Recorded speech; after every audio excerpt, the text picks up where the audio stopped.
Okay, make a left up here. Okay, got it. And this is Lindley Street, right in the heart of Bridgeport, Connecticut. Okay, so we'll pull over right up here, and the house is right there on the right. That one? Yeah, that's the place. It's a really small house. Mm-hmm. It's a one-story bungalow. There's a small fenced-in yard. It looks a lot like the house next to it, too. You're sure this is the right place? This is it. Back in 1974, this house made the news because it was so profoundly haunted. Arguably, this is the haunting case that helped propel the paranormal careers of two icons, Ed and Lorraine Warren.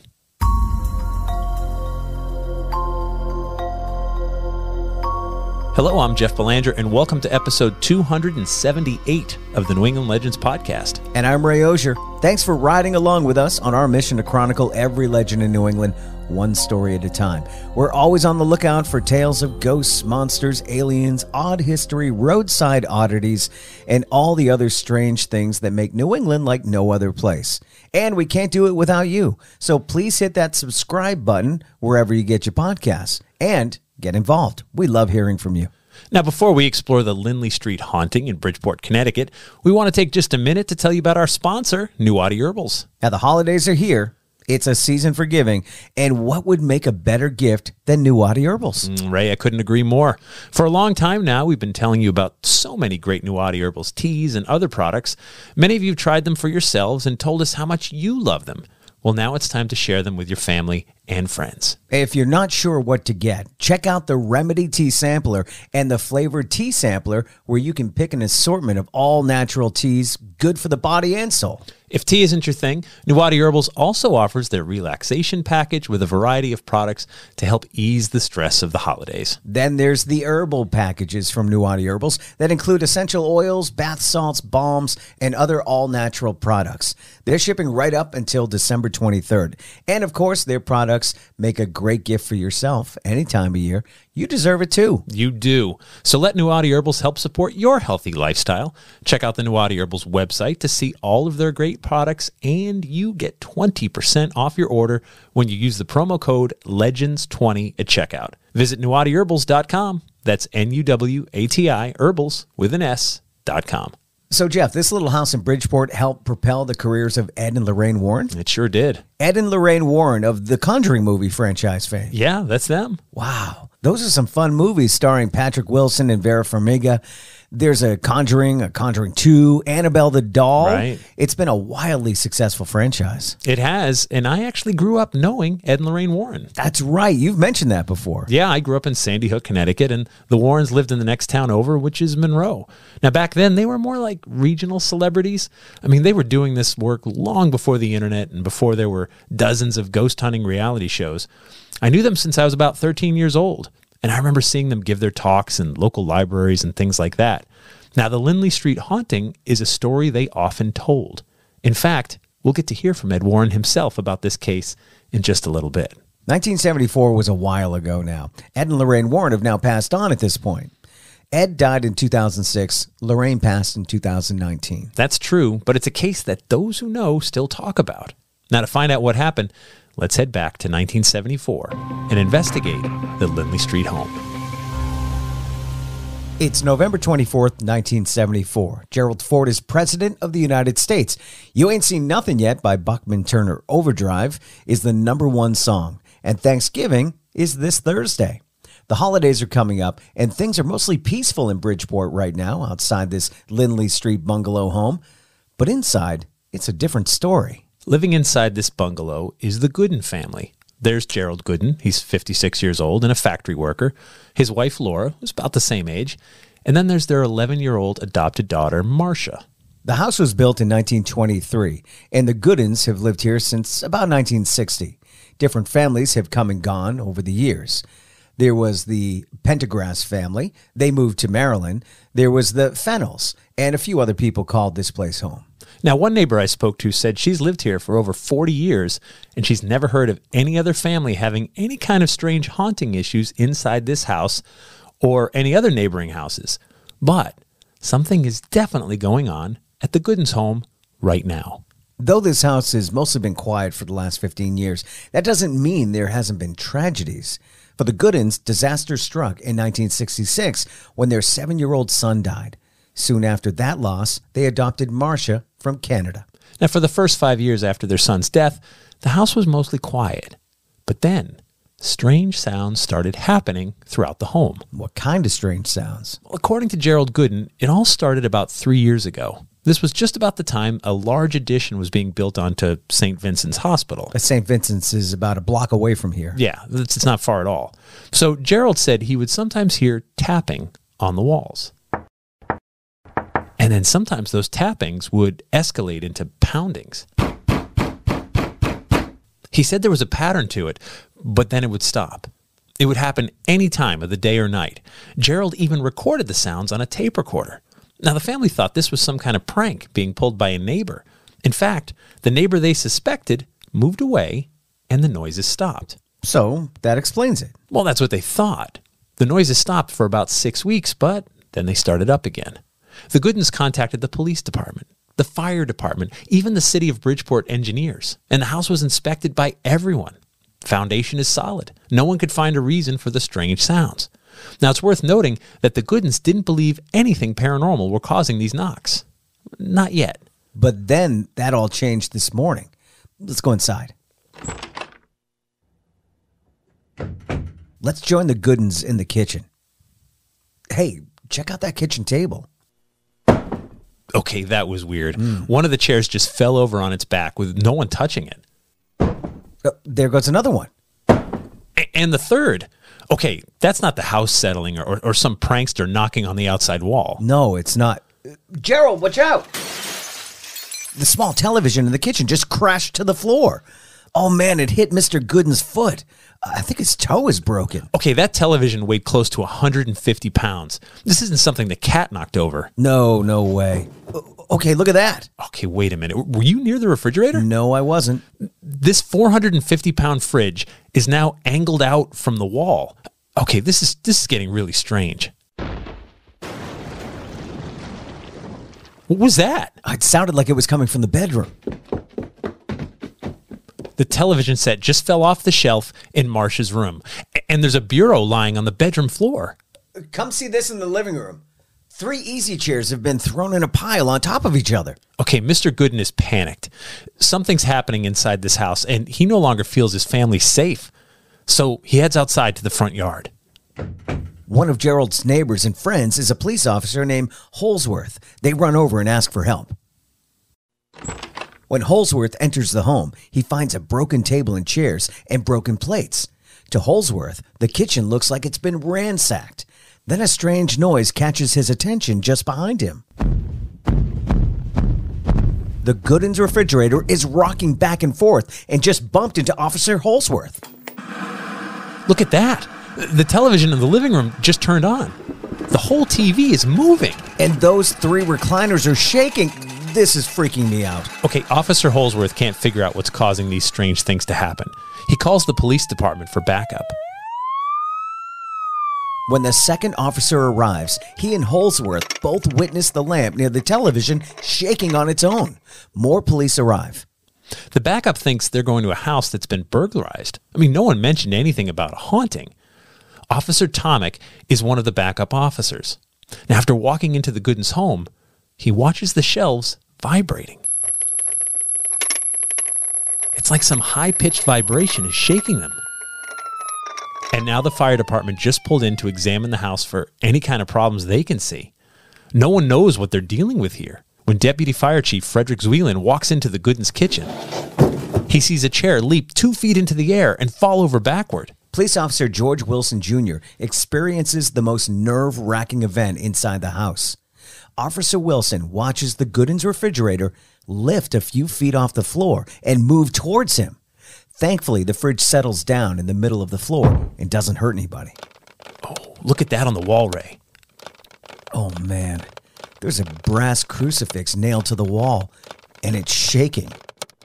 It just fell to the floor. With the firefighters, there's Reverend Edward Doyle of St. Patrick's Roman Catholic Church. He's also the firehouse chaplain.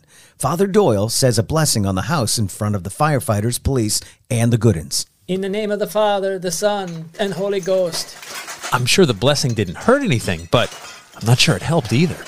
Other police officers witnessed the 21-inch television turn itself around and face the wall. The recliner chairs are reclining on their own, and look, the curtains are moving. As this story makes its way into the police blotter and then bigger news articles in the coming days, crowds start to form outside this little house on Lindley Street. Everyone wants a look inside this haunted home. At one point, crowds are estimated at 10,000 people outside this little home. And now, Ed and Lorraine Warren get involved. A case like this so close to home, the psychic investigators can't resist. Ed claims a neighbor called them for help, which makes sense. I mean, when the police department, fire department, city engineers, and clergy don't have answers, it's time to look down a different path. Ed Warren interviews some of the police officers who are not backing down from their stories. The Warrens witnessed their own unexplained events. In one room in the Goodins house, there was a hard plastic crucifix hanging on the wall. An unseen force shatters the crucifix with an explosive force. Given the cross was a target, now Ed Warren suspects demonic forces at work. So the big question is this: what's changed? The Gooden family have lived here for roughly 15 years without anything like this happening.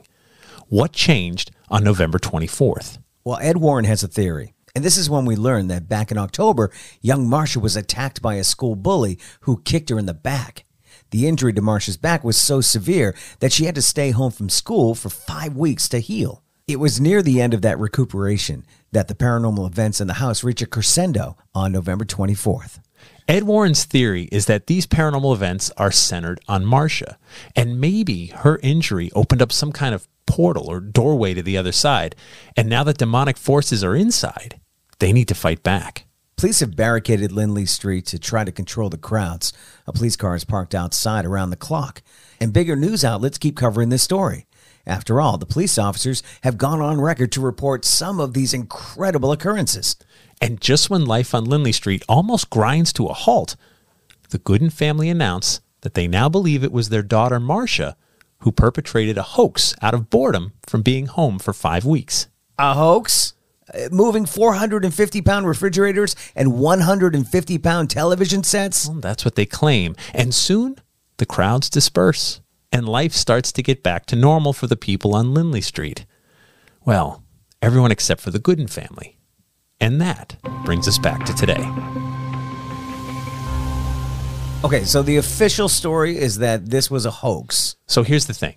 Ed Warren will tell you, in just a minute actually, that the police chief told the family to claim it was a hoax to stop the crowds and the nightmare that came with that much attention. So the haunting was real. According to the police, the Goodens, and Ed Warren, it was. So way back in October of 1997, I sat down with Ed Warren to interview him for a newspaper feature story I was writing. And I recorded the whole interview on a tape recorder because I didn't even know there would be such a thing as a podcast one day. So I went through the old recording and I pulled out the following section of the interview. It's about 4 minutes and 40 seconds of Ed discussing this case.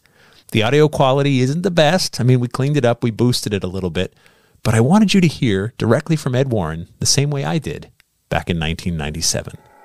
One of the most fantastic cases of poltergeist phenomena occurred there in 1974 to the Gooden family. For 3 days and 3 nights we watched as furniture toppled over, smashed, broke, fire started, crucifix exploded on the wall. Police, firemen, neighbors, relatives were all there in that house watching it with us.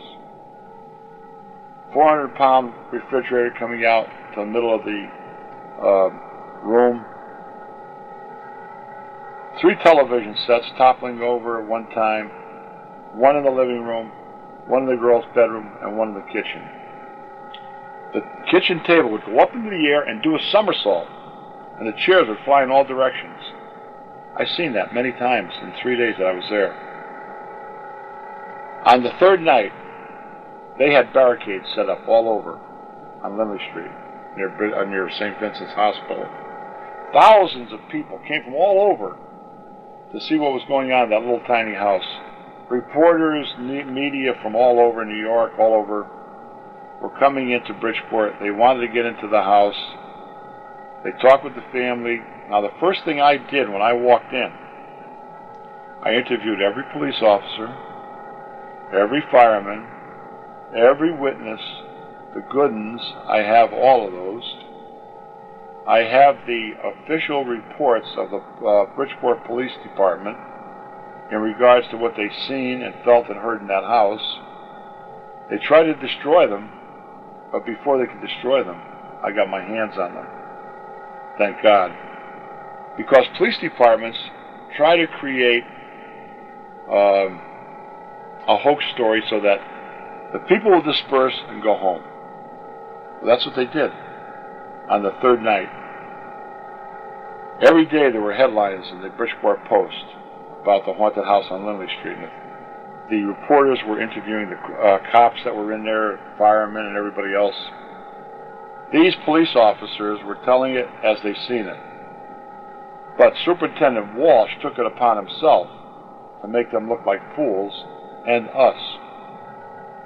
He said that the child admitted doing it. A 9-year-old girl weighing 85 pounds could move a 400-pound refrigerator out to the center of the kitchen without us knowing how she did it.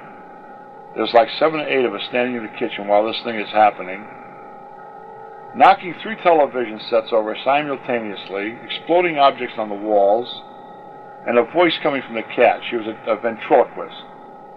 She was not a ventriloquist. She had never been. But a detective and 2 police officers went in there on the third night, and they told the family, you say the kid did it, or we pull out all of our police officers, we take down the barricades and let the public do what they want in here. Mr. and Mrs. Gooden had no choice. They had to say that. When they said that, everybody went home. But 2 months later, on I think it was WNAB, they went on his show and they told how those policemen came in and how they threatened them if they didn't say it was a hoax. But the night they went there, it was, I believe, near Christmas. They had to wire the Christmas tree because the Christmas tree went flying across the room. A sewing machine went flying across the room. So they take wires and they tie it all up. Then the father took a bucket, he put cement in there and he put the Christmas tree in there, and that went flying across the room. So it was still going on 2 and 3 months later. It did for a couple of years, but they tried to keep it quiet as they could. I have all the initial rappings and knockings that took place in the Gooden home before this thing started, when it broke loose.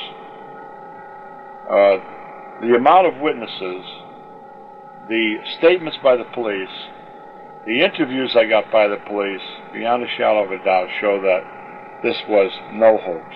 So the hoax explanation alleviates the crowds and the media attention, but didn't end the haunting. No, according to Ed Warren, some of the paranormal events continued to a lesser extent for several years. I also want to mention that most of the details for this story were pulled from the March 2nd, 1975 Bridgeport Post newspaper. Reporter Herbert F. Geller wrote a huge feature story quoting the police officers, the family, and the Warrens.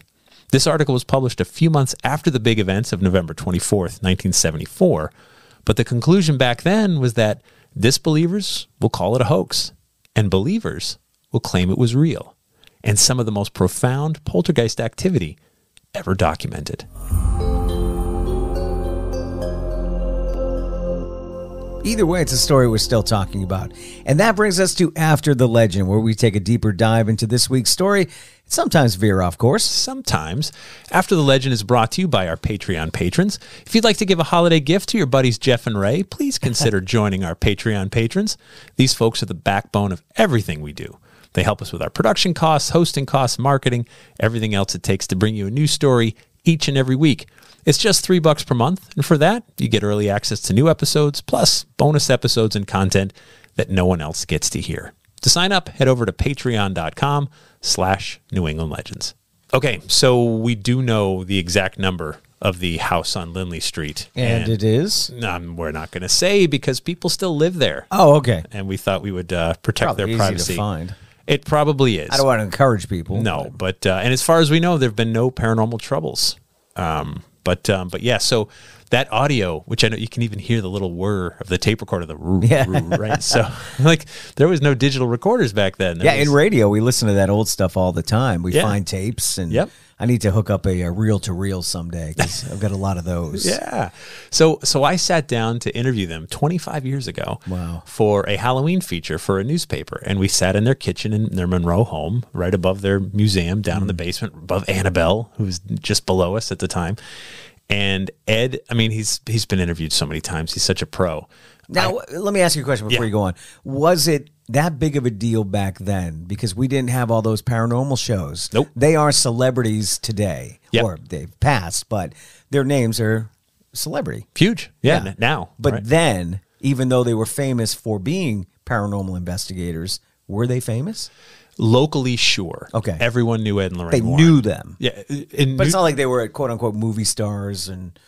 No, but Ed loved to tell stories about how, like, you know, they'd be out late at night in some cemetery and the police would come and then be like, "Oh, you're Ed Warren. Can I have an autograph?" Local celebrities, okay. Local celebrities, very much. And, but also, I mean, they were on some national TV shows and things like that, and they would be interviewed, and Ed's talked about this stuff forever. Very Roman Catholic views on things, and he admitted that.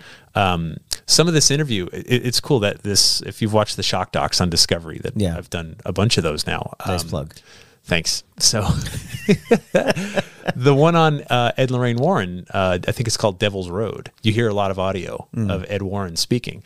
That's my interview. That's yours. That's cool. My audio. And so they cleaned it up. You know, they've got bigger budgets than we do. But anyway, so I'm doing the best I can. They're doing Jeff. great. You're doing great, honestly. But it was one of those things where, I mean, I've interviewed so many people over the years. I mean, George Lutz from the Amityville house, and I had them all on cassette tapes. And I have a plastic bin in my basement full of, like, you know, many, many pounds of cassette tapes. And my wife put those out someday. My wife's like, why are we saving these? And then when the Shock Docs licensed that audio, and I showed her the check, she's like, "Oh, that's why we're saving these."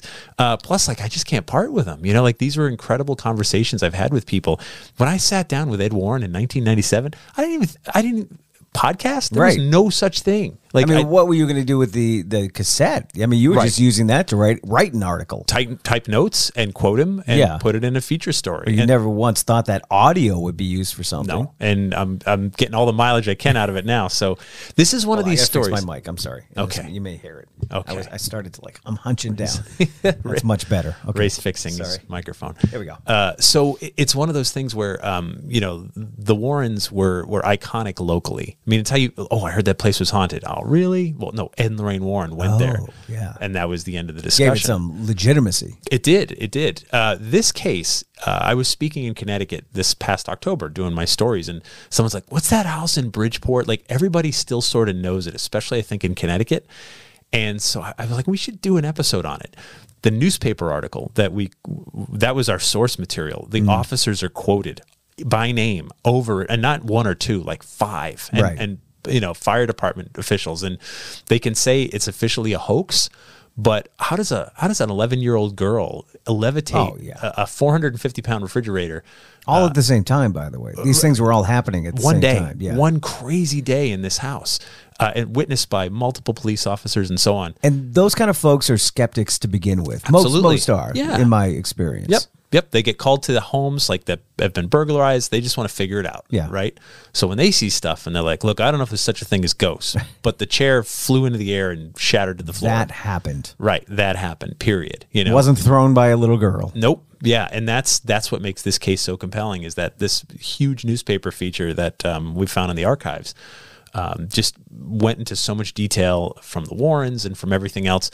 But I also get, you know, and you heard Ed Warren say it, by claiming it was a hoax, like the street was gridlocked. 10,000 people. That's a tiny street. Lindley They needed Street, some peace. And that helped. There's like 1 and 2 family homes all up and down Lindley Street. Yeah. Right. Like, if you lived a block away, you can't get to your house. Right. Because there's 10,000 So they were people. probably getting hate mail and neighbors complaining all the time. And we can fix this easily. It was a hoax. Well, right. And so I think they really had to push that narrative. They had to blockade the street. They had police cars 24/7. We didn't mention it in the story, but there was a week later, right after Thanksgiving, I think someone came and they were trying to like burn the house down or something. Oh like Mr. Gooden, heard an intruder in the back, ran to the front where there was a cop sitting in a parked car because they had to be stationed there. And the police broke it up, but I mean it was a nightmare for this family, and something that they could never live down.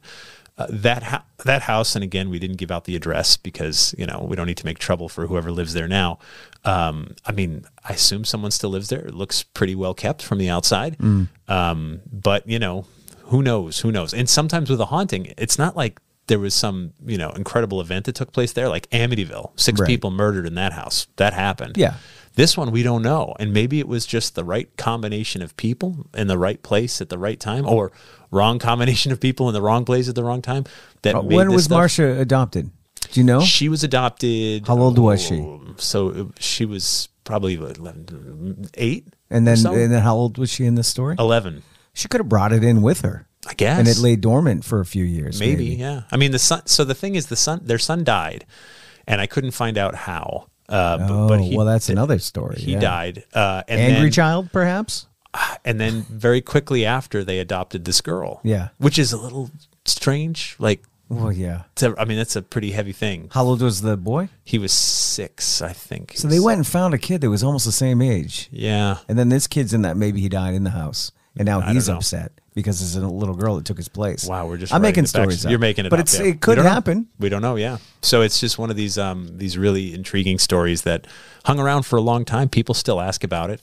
And Ed and Lorraine Warren became, synonymous with this case. Yeah. And even in 97, when I was talking about it, he had mentioned that Gerald Gooden had recently died. And so I think it's a case that Ed kept up with pretty much till the end, And again, Monroe is only like 20 minutes from Bridgeport, so it wasn't very far for the Warrens to travel. But that's one of those cases where people ask me about it, especially because of the podcast. They'll be like, that Bridgeport house. And so here we are, finally getting to it. We appreciate when you get more involved with everything we do. We love receiving your story leads, when you join our super secret New England Legends Facebook group, and when you follow us on social media. Please share these episodes with your friends. And if you post a review for us on Apple Podcasts, we'd be most grateful. You are how we grow. We would like to thank our sponsor, New Audi Herbals. Thank you to our Patreon patrons. Thanks to Ed Warren, wherever you may be haunting these days. And our theme music is by John Judd. Until next time, remember, the bizarre is closer than you think.